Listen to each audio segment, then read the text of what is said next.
So I didn't think that we would need to talk about this one more time, and I honestly don't even think we need to now. I'm just making a video about it because Elliotte Friedman spoke about this on yesterday's edition of the 32 Thoughts podcast. Now, of course, last time we had spoken about this idea, it wasn't like maybe as relevant as it was back then. It was just kind of an extra little tidbit of information. Oh, hey, by the way, this happened. But now, because Friedman brought it up in the show, it's actually really relevant because it relates heavily to what's been going on with the Montreal Canadiens and the Columbus Blue Jackets. Now, last time we had spoken out about this topic, we went over it in one random day 4 months ago. That video is going to be linked right here. 4 anti-Patrik Laine players on Columbus confirmed. Really dramatic title, but, you know, I gotta try to do everything I can to get those clicks, right? But recently, if we go over what's been going on with Laine lately, we have been talking about the Columbus Blue Jackets and the shade Laine threw their way. He spoke out about how in Columbus, things weren't really going all too well, and how there was somewhat of a culture of losing. How they were okay with just waiting it out till next year, and he wasn't vibing with that. He was tired of losing. Patrik Laine was very, very blunt in his commentary, and we even made another follow-up video going over Zach Werenski and his response to everything that Laine said. He was really pissed off that Zach Werenski. And of course, this bled into the game that went down where Laine was getting hit, and the Blue Jackets kind of targeted him, and it was really ugly, and he had to leave the game. It was a good few days for Montreal Canadiens-related drama. But Elliotte Friedman on 32 Thoughts went out there and said this on yesterday's pod. At the end of the season, and I'm not actually too sure which season he is referring to, but at the end of one season, there was a team meeting. And some veterans stood up and said that if the Blue Jackets truly wanted to succeed in the future, Elvis Merzlikins and Patrik Laine needed to go. Now, again, this is not necessarily timeline attached. We don't necessarily know the dates, but this does coincide with what was talked about earlier in the summer about how Seth Jones, Gustav Nyquist, Zach Werenski, and a bunch of other dudes confirmed to have wanted Laine out. Now, if you had wanted the reference, that report was from 2020, and it was given to us by Aaron Portzline on, I believe it was Bishop and Friends? Yeah, that's exactly what it was. Atkinson, Jones, Werenski, and Nyquist were the 4 guys that basically said that you had to trade Laine and Merzlikins. It was kind of interesting because the sentiment that Portzline shared was that the Blue Jackets instead wanted to get rid of the guys who said that Laine and Merzlikins should have been sent away. And that's exactly what they did, with the exception of Werenski, who is still there, but is absolutely fantastic. I mean, when Zach Werenski is healthy, he is one of the best defensemen in the NHL. Either way, Seth Jones, gone. Nyquist, gone. Atkinson, gone. All the veteran guys that wanted Laine and Merzlikins out are gone, and it's only Werenski left. And lo and behold, it ended up being Zach Werenski, who had spoken out against Laine in the post-game interview comments a few weeks ago, saying, hey, we were good teammates to this guy. We were friends with this guy.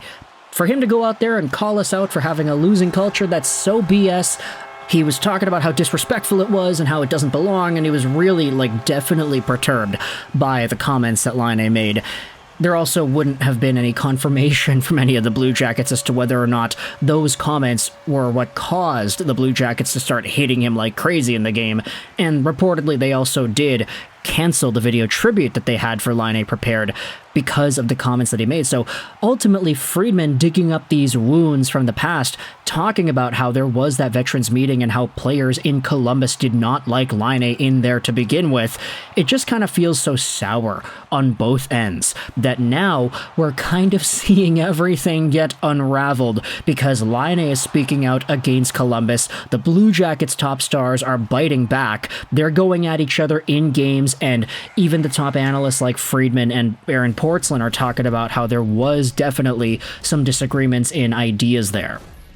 The team didn't like Laine didn't like the team, he was tired of losing, the team wanted more out of him. It's kind of interesting how Elvis Merzlikins gets kind of buried in with that too. Oh, it's not just trade Laine, it's trade Laine and Merzlikins, but we all know that Elvis is still in the building in Columbus, and he's actually kind of okay. I mean, he's hot and cold. There are some nights where he lets in 5, and there are others where he makes like a 970 save percentage performance, and he gets the win. And I guess it also helps because Columbus has been a bit of a wagon too. I mean, who would have thought that Sean Monahan, Voronkov, and Marchenko would be as good of a line as they have been? Add on the younger guys, Sillinger, Kent Johnson, who have been pretty reasonably good too. There's a lot to cheer for in Columbus, and it's just kind of unfortunate that Patrik Laine isn't a part of that, or he wasn't able to exhibit that kind of success with that team. Now, he's in Montreal. I don't really think anybody's saying that Laine would be better in Columbus at this point anyway, especially considering the comments that he made. But I did want to acknowledge all of this from Elliotte Friedman talking about how the Blue Jackets guys did not like Laine either. And whether or not these veteran guys really were the only guys in the locker room to have that opinion, maybe some of the other younger guys in Columbus at the time didn't really care. The fact that the veteran dudes all kind of banded together and told management, yeah, no, we gotta trade this dude. And then they ended up getting traded instead. It does kind of speak volumes as to what Columbus and their management saw in Laine. Like, okay, even all our veterans are saying that we should trade this guy away. No, screw that. He's a top goal scorer. We acquired him, and he's on our team. Which is why you take a look at the timeline of things.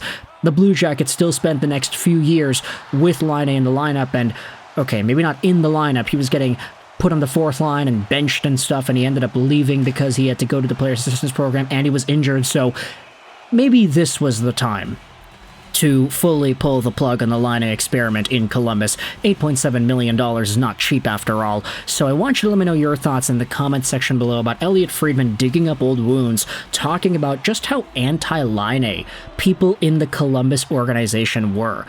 I guess now it's a lot more dire and treacherous considering the comments that Laine made to the media and the Columbus response. They were all booing the hell out of that guy every time he touched the puck in the 6 minutes of time on ice he had played against Columbus a few days ago.